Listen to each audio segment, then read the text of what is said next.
My name is Kevin. This year, I turned 40.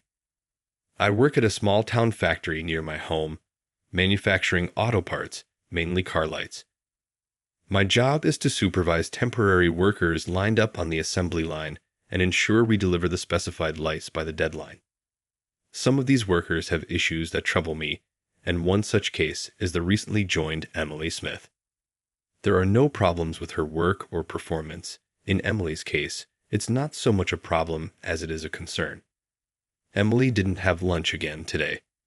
I asked her, sitting in a corner of the cafeteria during lunch break.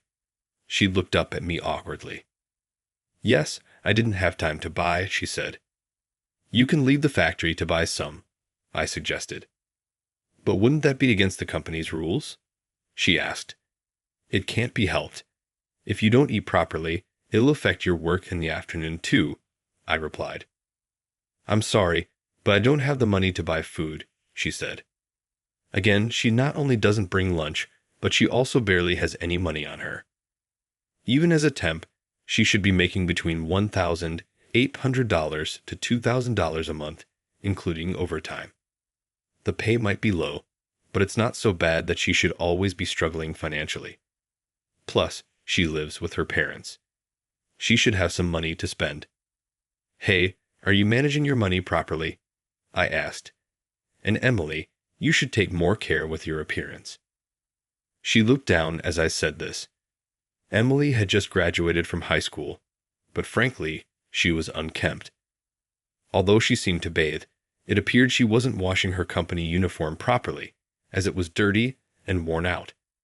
She smelled bad, causing complaints from other temp workers. "I'm sorry. I'm not allowed to use the washing machine," she explained. "That can't be true. Everyone's getting upset, so please come properly dressed from tomorrow," I insisted. She nodded weakly to my words, but at that time, I didn't realize she was in a situation far worse than I could have ever imagined. These young people nowadays really lack discipline. That night, after finishing work and returning home, I grumbled to my wife Susan for dinner about Emily again. Yes, she doesn't really bring lunch, she's careless with money, and on top of that, not washing her clothes is just the worst. Don't you think? Oh, that topic again. Susan's expression clouded. Lately, I have been complaining about Emily to my wife quite a bit. She must be tired of hearing it, but Susan's reaction was unexpected. "Maybe Emily is being mistreated by her parents," she said. "What do you mean?" I asked. "I've been hearing some rumors in the neighborhood, and it got me thinking," Susan explained. She then told me about a recent rumor she'd heard. Apparently, in a family that had moved into a public housing complex, a daughter was being neglected by her parents. The family's last name is Smith. Could it be? "Well, it seems that girl is her father's stepchild and the family treats her coldly," Susan said. "Can you keep an eye on her for a while?" Understood. I was stunned by my wife's words, but thinking about it, it explained why Emily didn't bring lunch or have any money if her parents were taking all the money she earned. Just the thought of it made me feel sick. However, I was about to witness something even more shocking. It happened on the weekend while shopping at the supermarket with my wife Susan. I coincidentally saw Emily. "Come on, hurry up and walk." "Stop it, Kevin." Emily was being hit by a little boy. It was more like playful punching around her waist, but she clearly didn't like it. Besides, there were a man and a woman who looked like her parents, laughing loudly as they watched. "Look, that's Emily, the girl you were talking about," Susan said. "No doubt about it."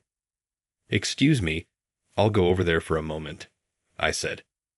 "Wait, Kevin," Susan called out. I approached Emily. "Hey, what are you doing?" I asked the boy, grabbing his arm. "Let go, old man," he shouted. I looked at Emily. "Hey there, Emily. What a coincidence meeting you here, shopping with your family. Huh." "Yes, that's right," she said, her eyes filled with fear as they shifted towards her parents, who were watching me with suspicion. Are you Emily's parents? I asked.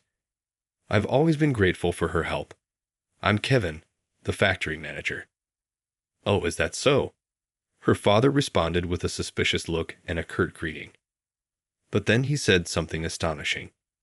About Emily's salary. Can it be raised a bit? She even does overtime, but doesn't bring in much money. Can something be done about that? Jerk, her mother shouted. We're letting you use our daughter. Pay her more. Let go, you old jerk. The boy, whom she called Kevin, tried to shake off my hand. I released his hand. Fine, don't mess with me, he said, and ran back to his parents. Dad, beat up that old jerk, Kevin shouted. Not here. We'll deal with it later. The father laughed loudly and crudely at his son's words. What's with these people? Susan murmured beside me. She gently tugged at my clothes, a signal to move away from these people. Well, we'll be going then. See you at work, Emily, I said. Hey, think about her pay raise, will you? The father shouted after us. Ignoring the shouting boy, we walked away from the Smith family. Emily watched us leave with a longing gaze. Kevin, thank you for yesterday. The next day at work, Emily approached me. I didn't realize what you were going through. I'm sorry for any thoughtless things I've said before. I know it's embarrassing, but I couldn't do anything about it, she said, and began to slowly share her circumstances. Since her parents divorced and she was taken in by her father, Emily had always been burdened with household chores. Because of this, there were times she couldn't go to school. After middle school, she worked part-time while attending a night high school with her father's permission. At that time, she wasn't deprived of her earnings. She had to manage everything herself, but she lived relatively freely. However, everything changed after her father remarried. Her stepmother disliked her and treated her coldly, teaching Kevin, her stepbrother, to treat Emily like a servant. Her father never reprimanded the stepmother's behavior. Instead, they demanded she pay back for being raised by taking all her earnings from her part-time jobs. Her clothes and personal belongings were thrown away by her stepmother, and she was even restricted from bathing often and washing her clothes. That's why I couldn't wash my uniform freely, and it got all tattered. I'm really sorry, she concluded her story. I was speechless for a while, overwhelmed by her situation, which was worse than I could have imagined. Despite being in such a tough situation, I thought she was strong for enduring it alone, but also felt deeply sorry for her. Then I handed her something. Here, eat this if you'd like. What is this? She looked at the package I handed her with a confused expression on her face. My wife made this packed lunch especially for you. She really wants you to have it. Just give me back the empty box when you're done. No rush. Wow, your wife made this homemade lunch for me. I'm so touched, she said, tears welling up in her eyes. Trying to hold back her tears, she said in a trembling voice, Thank you so much. Even though I've been such a burden, it's okay. Also, could you hand me your uniform over the weekend?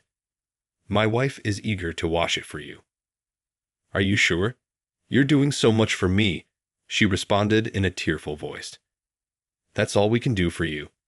And remember, if you ever want to leave your current situation, you can always talk to us. Thank you, but what would my family say if I accepted help? Tears streamed down her face as she tried to hold them back. It's okay. I know someone who's an expert in these matters. We can definitely help you. I gently rubbed her shoulders to reassure her. Sobbing, she expressed her feelings. I don't want to live in that house anymore. I want to have a normal life like everyone else. Please help me. Her pain, borne in silence for so long, resonated painfully with me. That night, the front of my house became a bit of a battleground. Hey, where did you take Emily? Bring her out. For some reason, Emily's father came to my house demanding her return. He kept banging on the door, yelling at us inside. Susan looked at him anxiously. Hey, are we okay? she asked me. We are fine. Besides, if we engage with him, our house will turn into a mess. I reassured her while holding her shoulder. Emily wasn't even here to begin with. It's a hassle that he showed up like this. For now, I've called the police, just like you said. Susan whispered to me while holding her phone. Good, that's the right move. I smiled at Susan and took the phone from her. I then dialed a certain number. Soon after, Emily's parents were taken away by the police. Phew, that was scary. I'm sorry for causing this. Emily's apologetic voice came through the phone. I spoke gently to her over the phone. No, it's okay. Did you manage to get to the station all right? Yes, I'm on my way to the NPU you told me about, Emily replied happily. Yes, I was the one who helped her run away from home.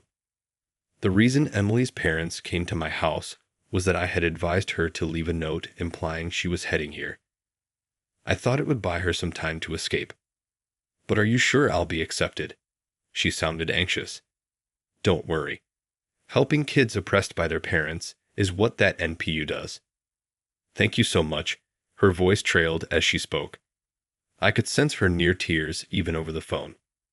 I've done what I can now. It's up to you. You have to carve out your own life. You okay with that?